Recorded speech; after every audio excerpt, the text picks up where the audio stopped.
Good morning बच्चों, एक बार आपका फिर से स्वागत है अनिल ढाका क्लासेज में। 5 नंबर चैप्टर आपका दैनिक जीवन में रसायन। दैनिक जीवन में रसायन हमारा चल रहा है। आज इसको पूरा करेंगे हम लोग। इसकी अगर हम बात करते हैं दैनिक जीवन में रसायन की, तो हमने कुछ दैनिक जीवन में काम आने वाले उपयोगी रासायनिक यौगिकों की बात कर रहे थे। अब हम बात करेंगे आज आगे 5 नंबर यौगिक की। इसका नाम है धावन सोडा। क्या नाम है? धावन सोडा। धावन सोडा जो होता है, इसका रासायनिक नाम होता है सोडियम कार्बोनेट। सोडियम कार्बोनेट और सूत्र होता है Na2CO3 और 10H2O। कृष्णन जल होता है 10। Na2CO3 और 10H2O इसका रासायनिक जो है सूत्र होता है। इसमें 10 अणु क्रिस्टल जल के होते हैं। हमने पीछे पढ़ा था क्रिस्टल जल क्या होता है। फिटकरी के अंदर मैंने आपको बताया था 24। सोडियम कार्बोनेट जो है, इसका निर्माण जो है वो साल्वे विधि द्वारा किया जाता है। किस विधि द्वारा किया जाता है? साल्वे विधि द्वारा इसका जो निर्माण है वो किया जाता है। एक अन्य विधि में बेकिंग सोडा को गर्म करने पर सोडियम कार्बोनेट भी प्राप्त हो जाता है, लेकिन साल्वे विधि से इसको जो है प्राप्त किया जाता है। और किस प्रकार से प्राप्त किया जाता है? जब हम सोडियम हाइड्रोजन कार्बोनेट को गर्म करते हैं, दो अणु को NaHCO3 को गर्म करते हैं तो Na2CO3 प्राप्त होता है, साथ में जल प्लस CO2 निकलती है। ठीक है, CO2 जो है वो मुक्त हो जाती है। इसी के साथ Na2CO3 जो है, अभी ये सोडियम कार्बोनेट नहीं है क्योंकि इसमें 10 क्रिस्टलन जल के अणु की आवश्यकता होती है। अब इसको 10 अणु के साथ अगर हम करते हैं, क्रिस्टलीकरण करते हैं, तो Na2CO3 10H2O प्राप्त होता है, जो क्या है? सोडियम कार्बोनेट कहलाता है। गुणों की अगर बात करते हैं तो ये एक ऐसा पदार्थ स्पेद क्रिस्टलीय ठोस पदार्थ होता है। क्या होता है? स्पेद क्रिस्टलीय ठोस पदार्थ होता है। जल में विलय होता है। जल में क्या होता है? विलय होता है। जलीय विलयन क्षारीय होता है। इसका pH जो है 7 से ज़्यादा। गर्म करने पर जल त्याग कर सोडा एस बनाता है। ठीक है। उपयोगों की अगर हम लोग बात करें तो धुलाई में, स्पाही में, कास्टिक सोडा, बेकिंग पाउडर, कांच, साबुन, बोरेक्स के निर्माण में, अपमार्जक के रूप में, कांच, पेंट तथा वस्त्र उद्योग में, प्रयोगशाला अभिकर्मक के रूप में। अब बच्चों जिसकी हम बात करने जा रहे हैं 6 नंबर, वो हैं plaster of Paris. Plaster of Paris, short में इसको POP बोला जाता है। इसका सूत्र जो होता है वो होता है CaSO4 हाफ H2O। इसका रासायनिक नाम की अगर बात करें तो कैल्शियम सल्फेट। रासायनिक नाम क्या होता है? कैल्शियम सल्फेट, या बोलते हैं अर्धहाइड्रेट। कैल्शियम सल्फेट का अर्धहाइड्रेट, अर्थात जल का क्रिस्टल अणु कितना है? आधा। ठीक है। फ्रांस की राजधानी पेरिस में जिप्सम को गर्म करने पर सबसे पहले इसे बनाया गया था। कहाँ पे? फ्रांस की राजधानी जो है सभी को पता भी होगा, पेरिस। यहाँ पे इसको जो जिप्सम होता है, क्या होता है? जिप्सम। इसका सूत्र हम पीछे पढ़ चुके हैं, CaSO4 2H2O को। इसको गर्म करके इसको बनाया गया था, अतः इसका नाम क्या रख दिया गया? प्लास्टर ऑफ पेरिस नाम जो है वो रख दिया गया। ठीक है। जिप्सम को जो है 393 केल्विन तापमान पे अगर गर्म किया जाता है तो ये हमें प्राप्त हो जाता है। अभिक्रिया की बात करें तो CaSO4 2H2O 393 केल्विन तापमान पे इसको गर्म किया। गर्म करने पर जो है हमें 2CaSO4 half H2O plus 3H2O प्राप्त जो है वो हो जाते हैं। इसे क्या कहा जाता है? प्लास्टर ऑफ पेरिस कहा जाता है। Plaster of Paris. ठीक है प्यारे बच्चों, इसके बाद में अगर बात करें तो इसे अधिक गर्म करने पर पीओपी प्राप्त होने के बाद में अगर इसे हम और अधिक गर्म करते हैं, और अधिक क्या करते हैं, गर्म करते हैं, तो संपूर्ण क्रिस्टलन जल है वो निकल जाता है और मृत तापित प्लास्टर प्राप्त होता है। ठीक है, क्या प्राप्त होता है, मृत तापित प्लास्टर जो है वो प्राप्त होता है। इसके अगर हम बात करें गुणों की, तो ये सफ़ेद रंग का ठोस चिकना पदार्थ होता है। इसे जल में 15 से 20 मिनट रखने पर ये जमकर कठोर हो जाता है। उपयोग की बात करते हैं तो आप लोगों को पता ही है, हड्डी टूटने पर जो प्लास्टर बांधा जाता है वो इसी का बना हुआ होता है, इसीलिए उसको प्लास्टर बोला जाता है। एक तो पक्का प्लास्टर जो है पैर की हड्डी टूट गई उसको जोड़ने के लिए, कच्चा प्लास्टर नहीं, पक्का प्लास्टर जो बोलते हैं, पाटा जिसे हम बोलते हैं सामान्य भाषा में। भवन निर्माण के अंदर इसका काम में लिया जाता है पुट्टी के रूप में। दंत चिकित्सा के अंदर भी इसको काम में लिया जाता है। मूर्तियों आदि के सजावटी सामान बनाने में इसको काम में लिया जाता है। अग्निसह पदार्थ के रूप में भी इसको काम में लिया जाता है। इसके बाद में यह हमारे दैनिक जीवन में काम आने वाले यौगिक जो होते हैं वो पूरे हो जाते हैं। इसके बाद में जो टॉपिक है वो है साबुन और अपमार्जक। यहाँ से प्रश्न जरूर आता है, वह अपमार्जक, साबुन व अपमार्जक। साबुन व अपमार्जक की बात करते हैं तो साबुन को इंग्लिश में सोप कहा जाता है और अपमार्जक को बोला जाता है डिटर्जेंट। क्या बोला जाता है, डिटर्जेंट। डिटर्जेंट जो शब्द है ये लैटिन भाषा का शब्द है, लैटिन भाषा का शब्द है। इसके अर्थ की अगर बात करें हम तो होता है to wipe clean, to wipe clean अर्थात स्वच्छ करने वाला। क्या करने वाला, स्वच्छ करने वाला। डिटर्जेंट जो है ये एक लैटिन भाषा का शब्द है, अर्थ होता है टू वाइप क्लीन, जिसका तात्पर्य है स्वच्छ करने वाला। साबुन की बात करेंगे सबसे पहले, SOAP की बात करते हैं साबुन की, कि साबुन क्या होती है। तो प्यारे बच्चों, सबसे पुराना अपमार्जक जो है ओल्ड डिटर्जेंट की अगर हम लोग बात करें तो ओल्ड डिटर्जेंट जो है वो कौन होता है, साबुन होता है। ये जो है दीर्घ श्रृंखला वाले C12 से C18 कार्बन परमाणु वाले, C12 से C18 कार्बन परमाणु वाले जो वसा अम्ल हैं उनसे बनता है। वसा अम्ल जो है उनसे बनता है। जैसे उदाहरण की बात करें, स्टेरिक पामीटिक ओलिक अम्लों के जो सोडियम और जो पोटेशियम लवण होते हैं उनसे बनता है या उनसे प्राप्त जो है वो होता है। साबुन जो होते हैं, एक बार फिर से समझिए, कार्बन के 12 से 18 उच्च वसा अम्लीय स्टेरिक पामेटिक के सोडियम व पोटेशियम लवणों से ये प्राप्त जो है वो होता है।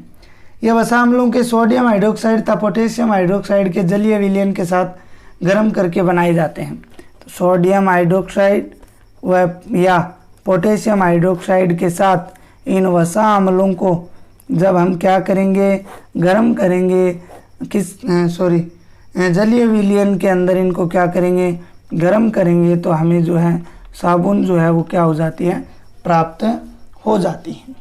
इस पूरी साबुन निर्माण की क्रिया को क्या कहा जाता है, साबुनीकरण कहा जाता है। इस पूरी साबुन निर्माण की क्रिया को क्या कहा जाता है, साबुनीकरण कहा जाता है।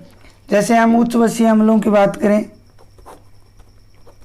उच्च वसीय अम्ल लेते हैं, जैसे मान लिया हमने ये लिया CH2COR कोई भी, ठीक है, CHCOR और CH2COR हमने कोई भी यहाँ पे लिया, इसको 3 NaOH या फिर KOH के साथ अगर मिलाते हैं और जलीय विलयन के अंदर, किसके अंदर, जलीय विलयन के अंदर अगर इसको गर्म करते हैं तो हमें 3R-COONA प्राप्त होता है। इसे बोलते हैं साबुन। और साथ में हमें ग्लिसरॉल प्राप्त होता है। क्या प्राप्त होता है, ग्लिसरॉल प्राप्त होता है। क्या प्राप्त होता है? ग्लिसरॉल प्राप्त होता है। इस पूरी प्रक्रिया को, इस प्रकार से साबुन बनाने की प्रक्रिया को क्या कहा जाता है? साबुनीकरण कहा जाता है। क्या कहा जाता है? साबुनीकरण कहा जाता है। इस क्रिया में प्राप्त साबुन सोडियम क्लोराइड मिलाने से अलग हो जाता है। क्या बनाने से? सोडियम क्लोराइड अगर मिलाएंगे इस साबुन के अंदर तो साबुन जो है वो क्या हो जाएगा? अलग हो जाएगा। केवल उच्च वसीय अम्लों के सोडियम और पोटेशियम लवणों से बने साबुन ही जल में विलय होते हैं। सोडियम और पोटेशियम लवणों से बने ही जो साबुन है वो जल में विलय होते हैं, बाकी जल में क्या नहीं होते हैं? विलय नहीं होते हैं। पोटेशियम साबुन अधिक मृदु होते हैं, इन्हें शेविंग, शैम्पू आदि बनाने में काम में लिए जाते हैं। बिल्कुल मृदु होते हैं, इनको शेविंग, शैम्पू आदि बनाने के काम में लिया जाता है। प्रश्न अगर पूछ लिया जाए शेविंग और शैम्पू बनाने में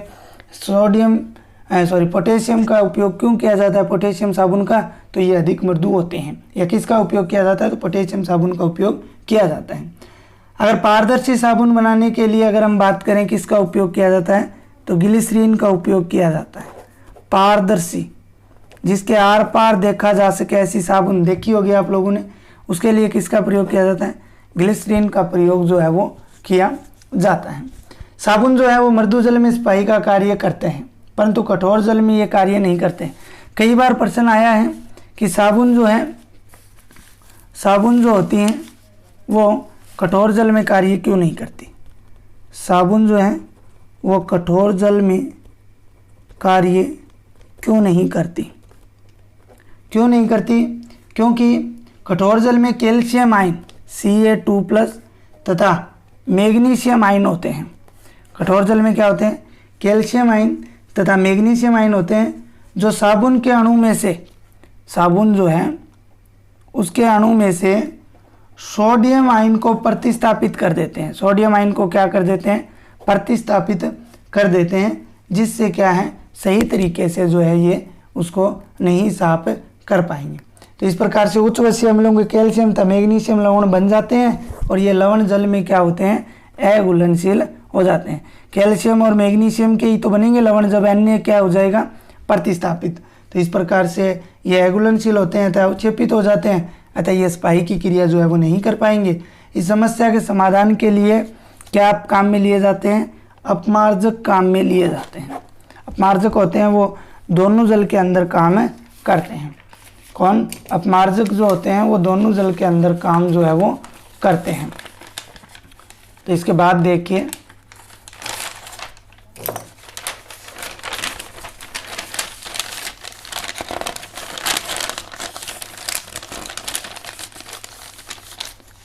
अपमार्जक की अब हम लोग बात करते हैं कि अपमार्जक क्या होते हैं।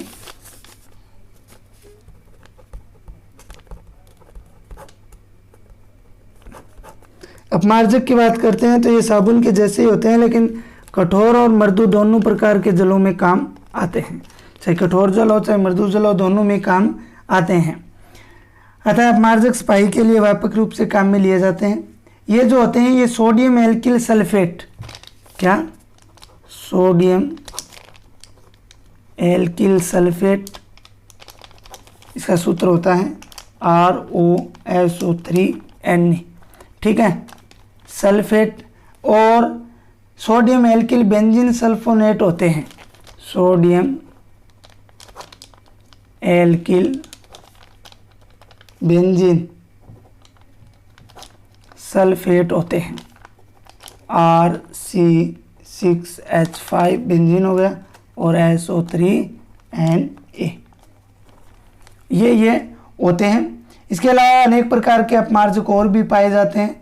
इन अपमार्जकों को सोडियम आयन, कैल्शियम आयन या मैग्नीशियम आयन से प्रतिस्थापित होकर कैल्शियम मैग्नीशियम सल्फोनेट बनाते हैं। क्या बनाते हैं? कैल्शियम व मैग्नीशियम सल्फोनेट बनाते हैं, जो क्या करते हैं? और सल्फोनेट्स जो होते हैं वो जल में घुलनशील होते हैं, अर्थात ये आसानी से जो है जल, कठोर जल हो चाहे मृदु जल हो, उनमें कार्य कर सकते हैं, क्योंकि ये अवक्षेपित जो है वो नहीं होंगे। इन संश्लेषित अपमार्जकों के द्वारा जल प्रदूषण की समस्या उत्पन्न होती है, क्योंकि जीवाणु इनका आसानी से अपघटन नहीं कर पाते हैं। जीवाणु इनका क्या नहीं कर पाते हैं? अपघटन। इसलिए ये प्रदूषण के लिए क्या होते हैं? समस्या उत्पन्न करते हैं, वातावरण के लिए समस्या उत्पन्न करते हैं। तो अपमार्जक प्रदूषण किस प्रकार से करते हैं जल प्रदूषण, कि ये इनका जीवाणु द्वारा जो है अपघटन नहीं होता है। अब अगर हम बात करें मिसेल निर्माण की, मिसेल निर्माण जो साबुन व अपमार्जक द्वारा सफाई की क्रिया जो है वो मिसेल बनाकर की जाती है। क्या बनाकर? मिसेल। तो मिसेल क्या होती है, इसके फॉर्मेशन की बात करते हैं और साबुन से शोधन क्रिया की बात करते हैं। देखिए, साबुन तथा अपमार्जक द्वारा मिसेल बनाकर शोधन की क्रिया की जाती है। शोधन का मतलब होता है सफाई। क्या मतलब होता है? सफाई। ठीक है ना। तो मिसेल बनाकर सफाई की क्रिया वो की जाती है। इसमें होता क्या है, सर्वप्रथम सोडियम सिटेरेट जैसे साबुन के अणुओं का जल में आयनन होता है। सोडियम सिटेरेट जैसे साबुन का क्या होगा? जल में आयनन होगा। जल के अंदर क्या होगा? आयनन। C17H35COONA, ये क्या है? सोडियम सिटेरेट। इसका जल के अंदर क्या हो गया? आयनन हो गया। तो C17H35COO+Na+, ये अपने आयनों में टूट गए। किस में टूट गए? अपने आयनों में टूट जाते हैं। तो इसे हम इस प्रकार से भी लिख सकते हैं, RCOONA और RCOO और +Na+। ठीक है, इसको हम इस प्रकार से भी जो है वो लिख सकते हैं। ठीक है, इसमें दो भाग होते हैं, एक तो होता है हाइड्रोकार्बन भाग और एक होता है ध्रुवीय भाग। एक तो होता है हाइड्रोकार्बन पार्ट, हाइड्रोकार्बन भाग, और एक होता है ध्रुवीय भाग। जैसे कि हम बात कर लेते हैं इस प्रकार से, ये तो हाइड्रोकार्बन भाग हो गया।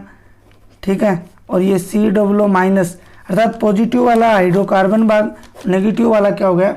ध्रुवीय भाग हो जाता है। नेगेटिव ध्रुवीय भाग जो होता है ये जल स्नेही भाग होता है, अर्थात जल को ग्रहण करता है। और हाइड्रोकार्बन भाग होता है ये जल विरोधी भाग होता है, जल को अपने अंदर नहीं प्रवेश करने देता है। तो हाइड्रोकार्बन पूंछ जो कि जल विरोधी होता है, ध्रुवीय सिरा जल को स्नेही होता है। ये भाग इस प्रकार से व्यवस्थित होते हैं कि हाइड्रोकार्बन भाग अंदर तथा ऋणावेशी ध्रुवीय सिरा बाहर की तरफ स्थित होता है, इसे मिसेल कहते हैं। तो ये दोनों भाग होते हैं, ये इस प्रकार से स्थित होता है।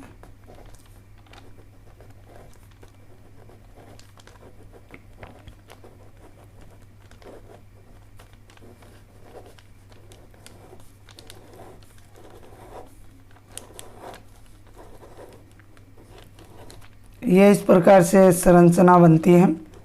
इसमें हाइड्रोकार्बन भाग बाहर की ओर और ध्रुवीय भाग जो है वो अंदर की ओर होती है। इस प्रकार से एक संरचना बनती है जिसे क्या कहा जाता है? मिसेल कहा जाता है। क्या कहा जाता है? मिसेल कहा जाता है।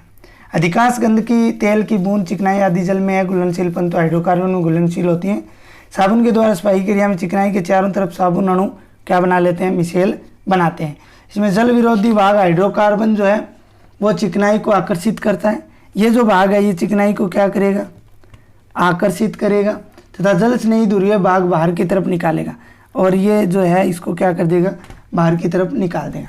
इस प्रकार चिकनाई के चारों ओर घेर कर मिसेल जो है वो बन जाती है, और बाहर सिरे पर उपस्थित ध्रुवीय भाग जो है वो इसको क्या कर देते हैं? खींच कर बाहर कर देते हैं। इस प्रकार जो भी चिकनाई या धब्बा या गंदगी है वो साफ हो जाती है।